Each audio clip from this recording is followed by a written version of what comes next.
saya akan membahas tentang data dan penyajian data. Adapun tujuan dari pembelajaran atau materi kali ini yang pertama yaitu pengertian data dan penyajian data.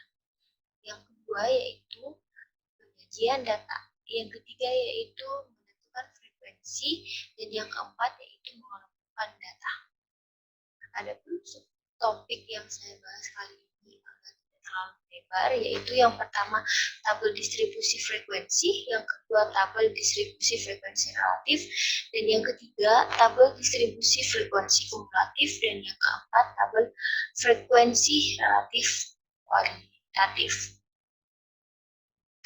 Yang pertama yaitu tabel distribusi frekuensi. Tabel distribusi frekuensi adalah susunan data pada suatu tabel yang telah diklasifikasikan menurut kelas-kelas atau kategori tertentu yang bertujuan untuk mengatur data mentah atau data yang belum dikelompokkan ke dalam bentuk yang rapi tanpa mengurangi inti dari informasi yang ada. Contohnya yaitu tabel yang di sebelah kiri adalah data mentahnya dan tabel yang di sebelah kanan adalah data yang telah tertulis. Dari tabel kiri dan kanan didapatkan bahwa interval terendah atau nilai terendahnya adalah 20 dan yang tertinggi adalah 89. Dengan catatan yang perlu diingat adalah interval kelas adalah selisih antara tepi atas kelas dan tepi bawah dari suatu kelas, bukan selisih antara batasan atas kelas dengan batasan bawah. Contohnya, batasan bawah kelas atas dan batasan atas kelas pertama adalah 20 dan 29. Maka tepi bawah kelas adalah 19,5 yang didapatkan dari 20,0,5 dikali 1. Sedangkan tepi atas kelas yaitu 29,5 yang didapatkan dari 29 ditambah 0,5 dikali 1. 1 adalah satuan terkecil sehingga interval kelasnya sebesar 10 yang didapatkan dari 29,5 dikurang 19,5. Dari data yang telah didapatkan, telah disusun pada tabel sekarang yang telah ditampilkan yaitu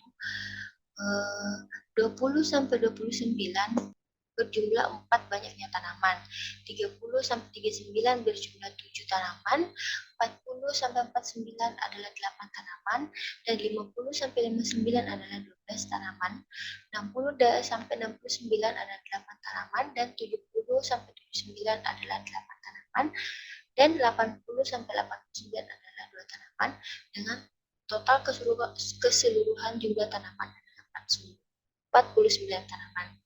Berikut penyajian data histogramnya. Mungkin untuk penyajian data histogram mudah untuk dipahami karena data yang telah disajikan itu telah berurutan. Berikutnya subtopik yang kedua yaitu tabel distribusi frekuensi relatif. Tabel distribusi frekuensi relatif adalah tabel distribusi frekuensi yang dinyatakan dalam bentuk persentase. Ini adalah contoh dari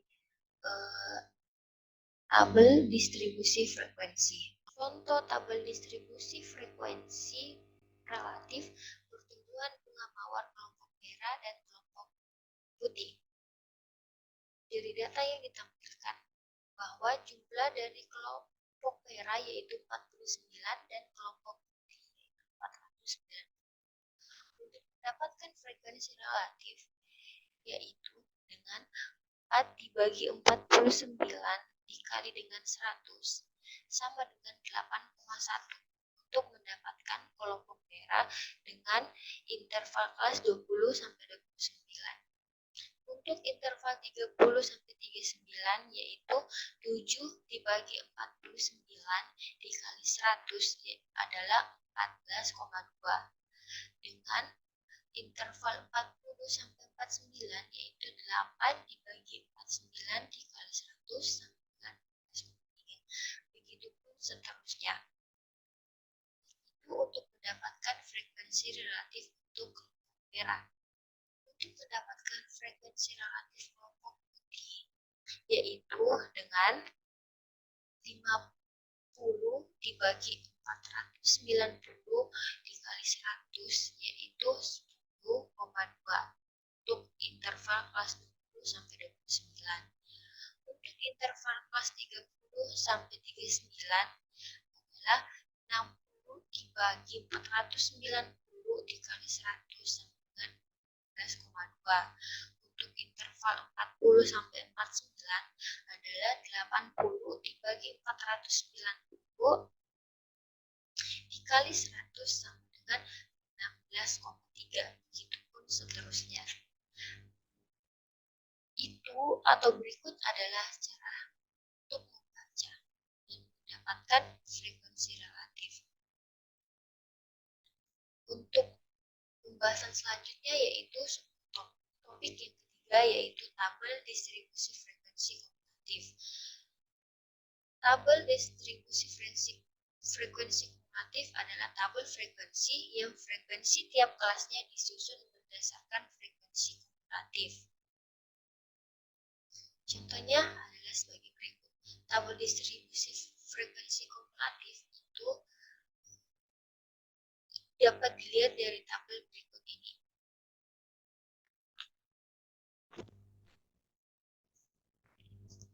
Untuk penjelasan tabel distribusi frekuensi kumulatif, di sini ada data interval kelas 20 sampai 89 dengan banyaknya tanaman 49. Di dalam tabel ini berisi frekuensi kumulatif ada yang lebih kecil sama dengan dan besar sama dengan. Nilai 4 diambil dari angka 4 dari banyaknya tanaman. Lalu nilai lebih kecil sama dengannya yaitu 4 ditambah 7 sama dengan 11. 11 ditambah 8 sama dengan 19. 19 ditambah 12 sama dengan 31, dan 31 ditambah 8 yaitu 39, dan 39 ditambah 8 yaitu 47, 47 ditambah 2 sama dengan 49. Begitulah cara mendapatkan frekuensi kumulatif dari sekecil sama dengan. Untuk mendapatkan frekuensi kumulatif lebih besar sama dengan, yaitu 9 dari banyaknya tanaman dimasukkan ke dalam tabel. Lalu 49 dikurangi 4 dari banyaknya tanaman sama dengan 45. 45 dikurangi dari banyaknya tanaman 7 yaitu 38. 38 dikurangi dengan banyaknya tanaman 8 yaitu 3 sama dengan 30, dan 30 dikurangi banyaknya tanaman 12 sama dengan 18, dan 18 dikurangi banyaknya tanaman 8 sama dengan 10, dan 10 dikurangi banyaknya tanaman 8 sama dengan 2. Begitu kurang lebih itu cara baca dari tabel distribusi frekuensi kumulatif. Selanjutnya penyajian data OGIF. OGIF merupakan grafik dari distribusi frekuensi kumulatif suatu variabel. Setelah kita tahu cara membaca tabel frekuensi dan cara mendapatkan nilai dari tabel frekuensi kumulatif, berikut adalah penyajian data OGIF-nya. Mungkin kalau untuk penyajian data OGIF-nya teman-teman semua sudah paham. Selanjutnya yaitu topik keempat, yaitu tabel frekuensi relatif objektif. Sebelum kita melihat penyajian data poligon frekuensi, kita harus mengenal poligon frekuensi terlebih dahulu. Poligon frekuensi adalah diagram garis dari suatu distribusi frekuensi. Contohnya, pada Fakultas Sains dan Teknologi jurusan U6 terdiri dari beberapa jurusan, yaitu peternakan dengan banyaknya mahasiswa 10,4, biologi dengan banyaknya mahasiswa 6,66, fisika dengan banyaknya siswa 14,6%, matematika banyaknya mahasiswa dengan 17,8, sistem informasi banyaknya mahasiswa dengan 19,3, dan dan informatika banyaknya 11,5 dengan total 8,2%. Untuk penyajian data poligon frekuensi mungkin teman-teman semua sudah paham karena datanya telah berurutan dan beratur. Lalu penyajian data pie chart. Untuk penyajian data pie chart dengan contoh data ukuran alma mater mahasiswa tahun 2020 sebagai berikut. Mahasiswa dengan ukuran Excel ada 10 orang, mahasiswa dengan ukuran L ada 30 orang, dan mahasiswa ukuran M ada 10 orang. Teman-teman bisa lihat, beginilah penyajian data pie chart. Mungkin teman-teman sudah bisa pahami dengan ya. Inilah yang bisa saya jelaskan dari materi dasar dan penyajian data. Kurang dan lebih mohon dimaafkan. Assalamualaikum warahmatullahi wabarakatuh.